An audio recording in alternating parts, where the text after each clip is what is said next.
Hello, this is a recording on the module FIN3702. This recording is the second part of the revision, and in this recording I'm going to take you through section B, the essay type questions of the May-June 2019 paper. As previously mentioned, you can go through the multiple choice section of the paper along with the memo that I'm supplying with this class, and then you can compare your answers. Remember, the multiple choice questions are very similar to what you get asked in assignments, so you can also use those for practice. So I'm going to continue by taking you through section B of the May-June 2019 paper. In the previous recording, I took you through the October-November 2019 paper. Okay. So question 1 in section B says the Calgary group of companies is attempting to establish a working capital policy. We are told fixed assets are 600,000 and the company plans to maintain a 50% debt to total assets ratio. The interest rate is 10% on all debt, and we have 3 alternative current asset policies, which is just the same as 3 alternative working capital policies. They have an aggressive policy in which there's 40% current assets on projected sales. The moderate policy is 50% current assets on projected sales, and the conservative policy is 60% current assets on projected sales. The company expects to earn 15% interest, 15% before interest and taxes on sales. So in other words, the operating profit margin, they expect an operating profit margin of 15%. They expect to earn 15% before interest and taxes on sales, and their tax rate is 30%. Then we're asked to determine the company's expected return on equity under each of the 3 alternative working capital policies above. We're given a hint here. Use the information provided above to complete the tables provided below where indicated. Then determine the expected return on equity for each of these alternative working capital policies. Use the space provided below for your preliminary calculations.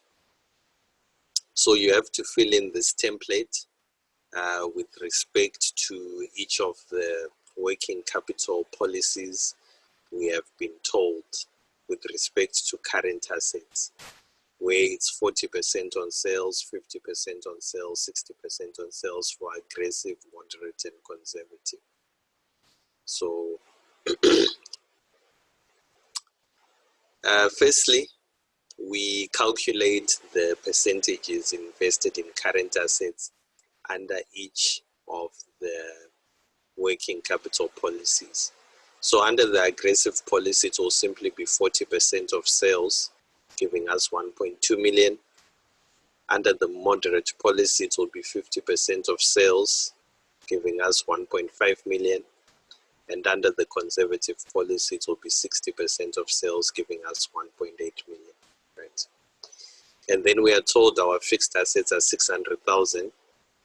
The fixed assets are going to remain the same. Nothing is going to happen here. And then if we add the current assets and fixed assets, we get our total assets of 1.8, 2.1, and 2.4 million. And then since our total assets are 1.8 million, it follows that the total equity and liabilities will be 1.8 million. And since our total assets here are 2.1 million, it follows that our total equity and liabilities here will be 2.1 million. 2.4 total assets means total equity and liabilities is 2.4. And then we've been told that the company wishes to maintain a 50% debt to total assets ratio. The company wishes to maintain a 50% debt to total assets ratio. So we divide our total assets by 2 because debt is going to be half of total assets, debt half of total assets, and debt half of total assets, which means 50% of our total assets is debt. That's the debt ratio.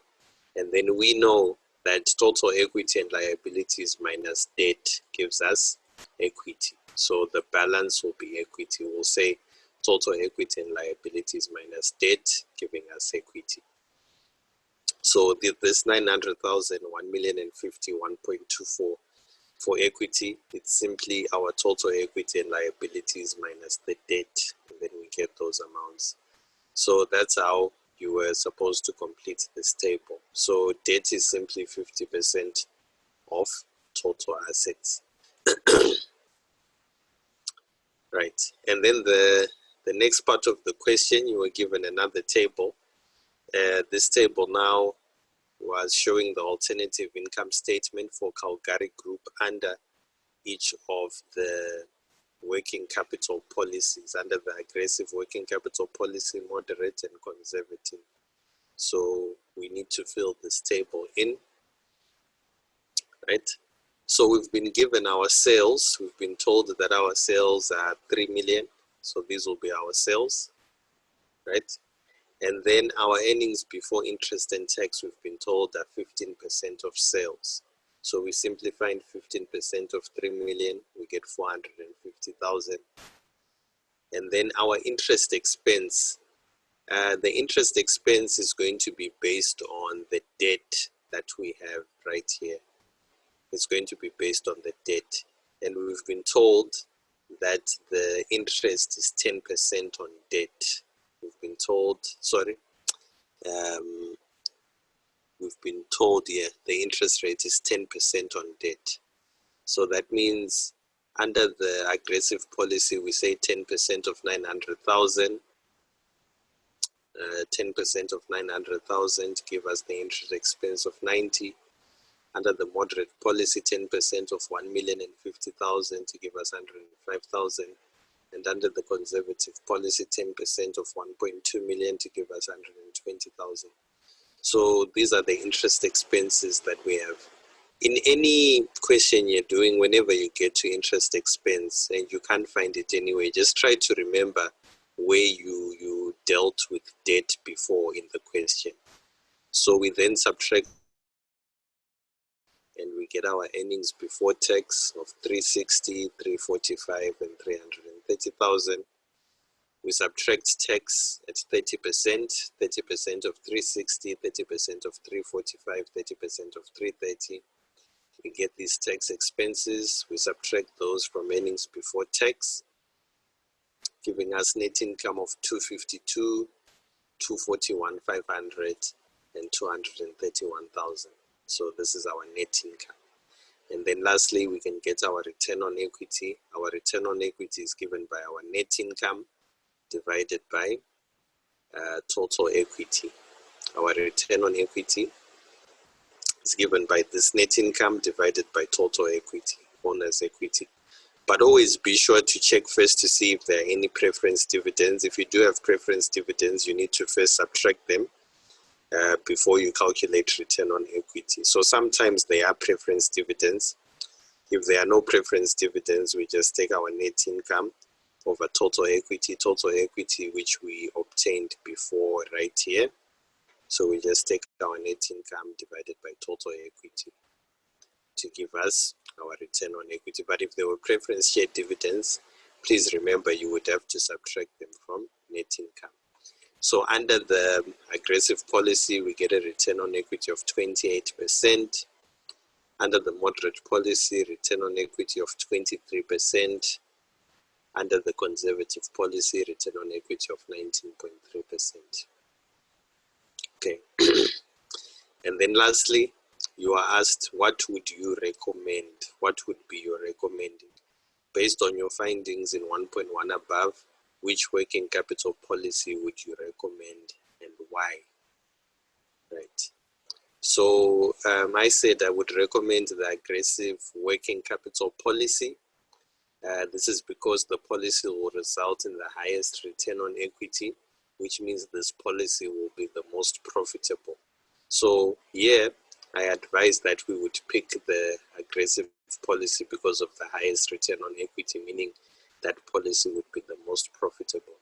However, this policy will also be the riskiest policy due to the low level of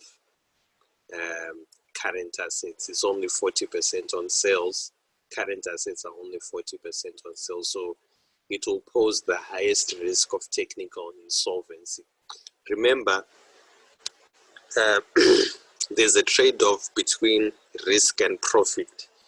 When your profit goes up, it means that your risk also goes up. And when your profit goes down, it means your risk of technical insolvency also goes down.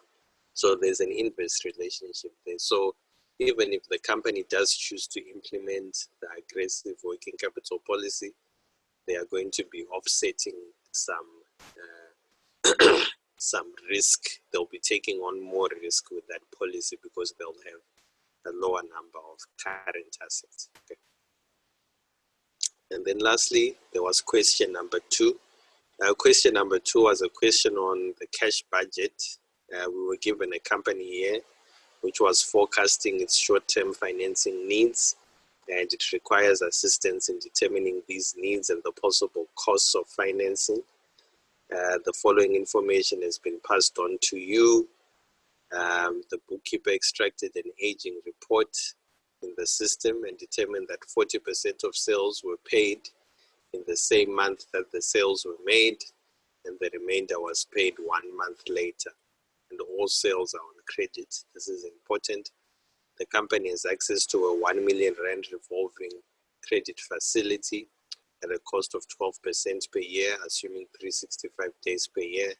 No administrative fees are applicable. All purchases and other expenses are paid in cash. So we're given the sales from March, April, and May, the expected sales for June, July, and August. Additionally, purchases amount to 50% of sales, and other costs amount to 200,000 rand per month, but exclude a depreciation expense of 5,000 rand per month. Draw up a cash budget for this company for June, July, and August, and determine how much requisite short-term financing by the way of the revolving credit facility will cost in rand terms. If utilized, use the space below for your calculation. Now, with the cash budget, the first thing you should always do is to create your debtors collection schedule. Other students put the debtors collection schedule straight on the cash budget. That's also fine, but I prefer that you create your debtors collection schedule separately by itself, and then you just put the final result into your cash budget. You will receive the same marks. It's just easier this way to actually allot the credit sales correctly to the months in which they are collected. Okay. So with the debtors collection schedule, you're just trying to show when your credit sales are collected.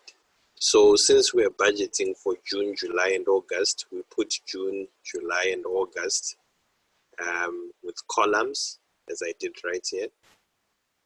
And then we highlight all the months we've been given.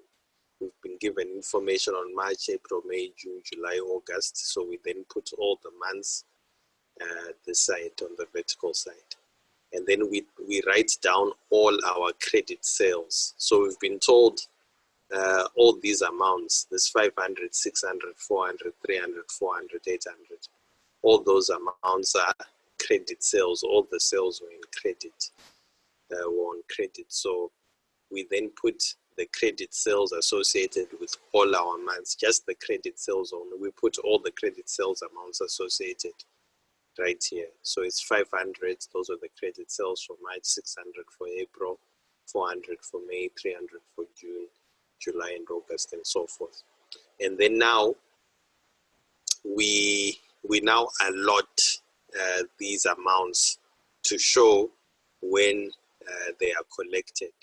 And the way we do this, we say how many. So our credit collection policy is based on 2 months, right?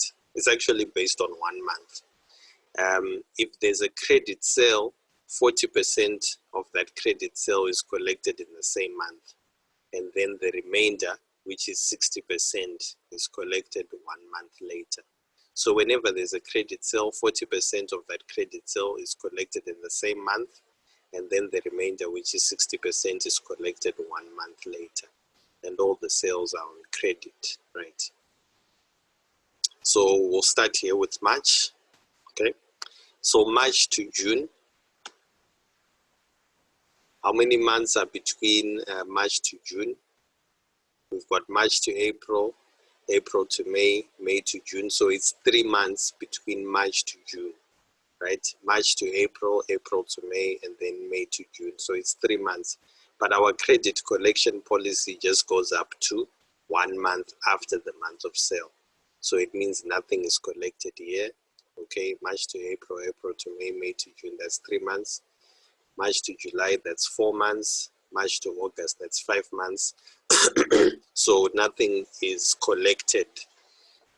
So of this 500,000 in credit sales, none of it is collected in June, none of it is collected in July, none of it is collected in August. Of this 600,000 in April, from April to June, it's April to May, May to June, that's 2 months, but our policy just goes up to 1 month. So nothing is collected 2 months after, nothing 3 months after, nothing 4 months after. We move to from May to June. May to June, it's 1 month, and we know that 60% of our credit sale is collected 1 month after the month of sale. So it means 60% of this 400,000 is collected in June. 60% of this 400,000 is collected in June. So we say 400,000 times 60% and we get 240,000. Okay. Because from May to June, it's 1 month. And our credit policy says 40% is collected in the same month, and then the remainder, which is 60%, is collected 1 month after. And then from June to June, June to June is the same month of sale. We know that 40% of our credit sales are collected in the same month of sale. June to July is 1 month after. We know 60% of our credit sales is collected 1 month after, giving us 180. July to July, that's the same month of sale. We know 40% of our credit sales is collected in the same month of sale, giving us 160. July to August, that's 1 month after. We know that 60% of our credit sale is collected 1 month after, giving us 240. Lastly, August to August, that's the month of sale, the same month, and we know that 40% is collected in the same month, giving us 40% of 800, giving us 320. And then we can get our total collections in each month. We simply add the amounts allotted to each month. So the total collections for June will be 40 plus 120,000, giving us 360,000. The total collected for July will be 180 plus 160, giving us 340,000. And the total collected for August will be 240 plus 320, giving us 560.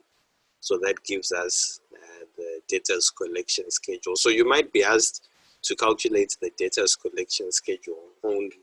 So this is what we mean by the debtors collection schedule. And then next, and finally, we now get our cash budget. So with our cash budget, we put the months we're budgeting for right on top. We're budgeting for June, July, and August. And then we'll start with our cash sales. So we've been told all our sales were on credit. So our cash sales will be 0 for June, July, and August because we were told that all sales were on credit. But when we're doing our cash budget, we always start with cash sales. If there were any, we would put them. And then next, we put the collections from credit sales.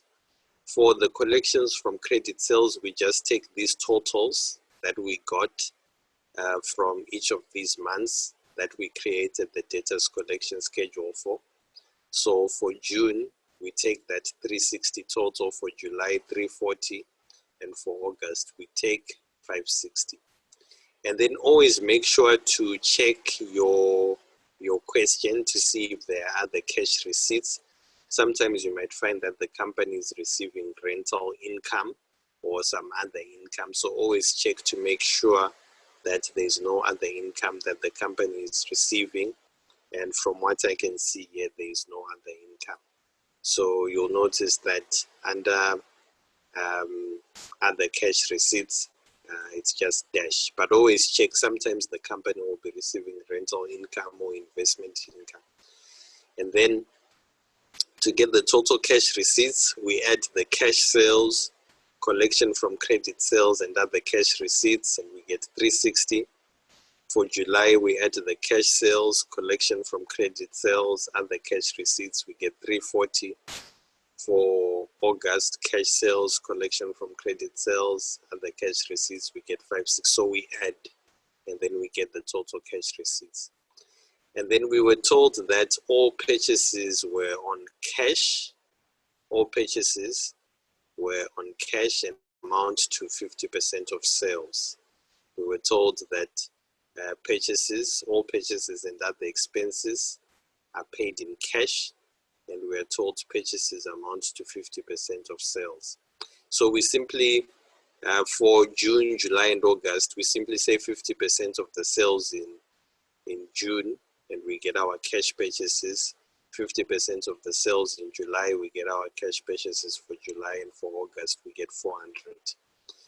Sometimes you might also have some payments on credit purchases happening some months after you purchased the goods you have. So you would need to put the payments on credit purchases. For example, you might buy goods in May and then pay for them in June. So it's possible for us to also create a creditors payment schedule to show how we pay our creditors in each future month. So if you had credit purchases, you would also have to create a creditor's payment schedule. It's never come before in the exam, but it's something that can be asked. Usually for FIN3702, the payments on credit purchases is always zero. They always assume that your purchases are cash purchases, but be prepared to maybe create a creditor's payment schedule to show how you pay your creditors maybe in different months after your purchase. Our other costs are 200,000. We've been told that they are all in cash. You'll notice I didn't include depreciation. Remember, depreciation is a non-cash expense. We never include depreciation in a cash budget. They did give us depreciation, but we don't include depreciation in a cash budget. So we just put out the costs. And then we get our total expenses. Our total expenses are the cash purchases plus the payments on credit purchases plus the other costs, giving us 350, 200 plus 200 giving us 400, 400 plus 200 giving us 600. And then we get our net cash flow. Our net cash flow is total cash receipts. I've put an A there to represent total cash receipts, minus total expenses. I've put a B there to represent total expenses. That gives us our net cash flow. So we say 360 minus 350, we get 10,000. 340 minus 400, we get minus 60. 560 minus 600, we get minus 40. So the brackets mean that it's a negative. We then add the beginning cash balance. So we start with no cash balance. They haven't said anything about us having a cash balance at the end of May, but you should always just read your question carefully to see if there's a beginning cash balance for June, which would be an ending cash balance. For May, we don't have that. So this is 0. We take our net cash flow, add the beginning cash balance, we get 10,000, which is our ending cash balance. What we end with here is what we begin with in July. What we end with in June, we begin with in July, which is 10,000, right? And then we say the net cash flow plus 10 minus 60 plus 10,000, we get minus 50. So we end with minus 50 in July. We start with that in August.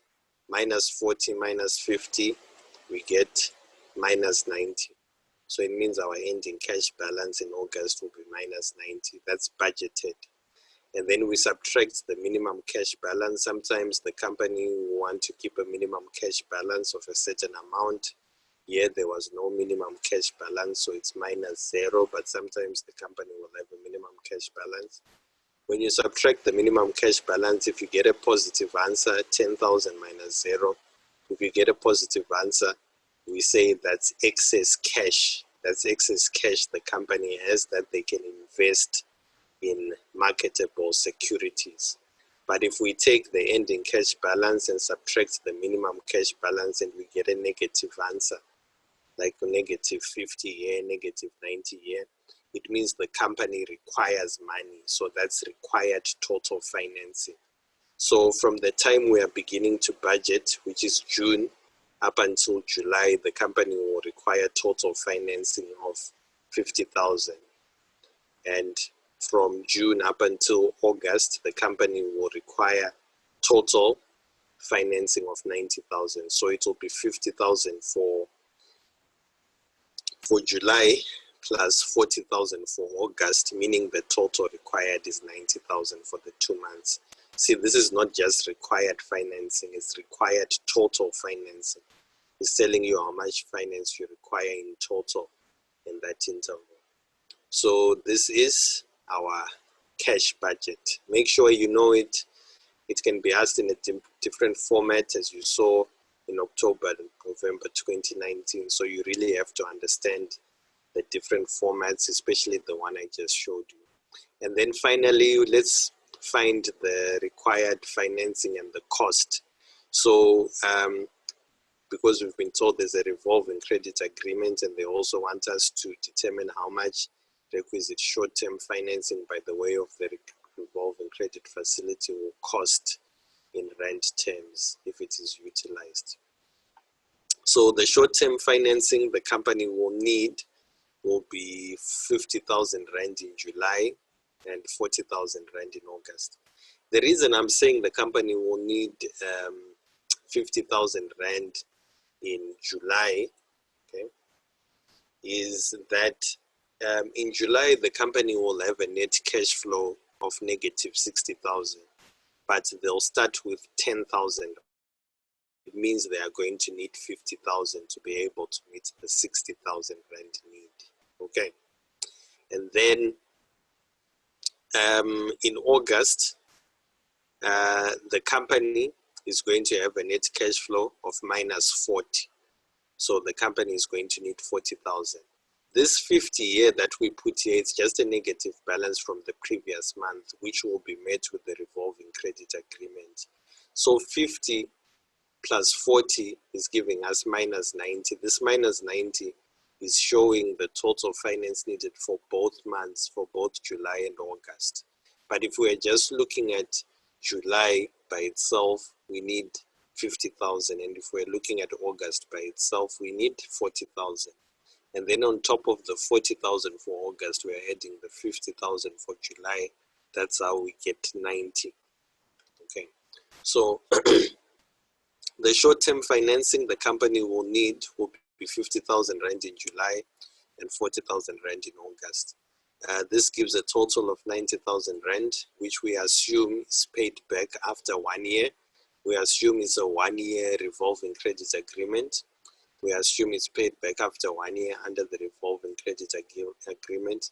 Therefore, the cost of financing on the revolving credit agreement will be 15% times 90,000, which is 13,500. Okay. So yeah. So that brings us an end to this question. The way they ask this revolving credit facility, they don't really stipulate how long the facility is for. So in this case, I'm working under the assumption that whatever money they borrow, they pay back after 1 year. And we know that if we've been given an interest rate and it's a 1-year loan, it's just the interest rate times the amount borrowed. Okay. So thank you for listening. That brings us to an end on the second part of the revision for FIN 3702. Please go through this, also work through the multiple choice questions. If you have any questions or queries with regards to what I covered in this revision session, or anything else you want to ask with regards to this paper or the module, please feel free to let me know. As usual, I might not always be able to get back to you promptly due to business and other commitments, but I'll try to get back to you as soon as I can. Thank you once again.